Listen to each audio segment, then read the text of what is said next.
ay rated SPG. Striktong patnubay at gabay ng magulang ang kailangan. Maaaring may masiselang tema, lengguwahe, karahasan, sexual, horror o droga na hindi angkop sa mga... Hindi nga makapaniwala itong si Wilfred na buntis nga muli itong si Carol dahil simula nga nang malaman ni Wilfred at idinidiin nga kasi ni Ronnie itong si Carol na siya ang tunay na pumaslang sa asawa ni Wilfred na si Joy.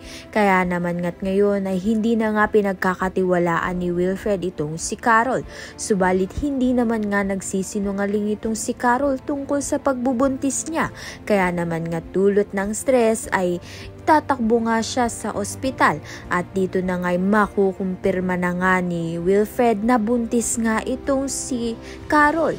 Nawala nga ang galit ni Wilfred. Nag-aalala nga siya sa pagbubuntis nga nito ni Carol dahil anak pa rin naman nga niya ang ipinagbubuntis ni Carol. Tila ba'y nag-iba na nga itong si Wilfred simula nga nang malaman at nakumpirma na nga niya na buntis itong si Carol.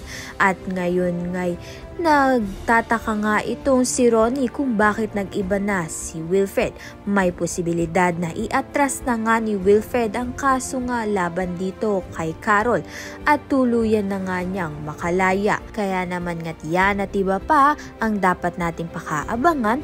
Maraming salamat sa iyong panonood.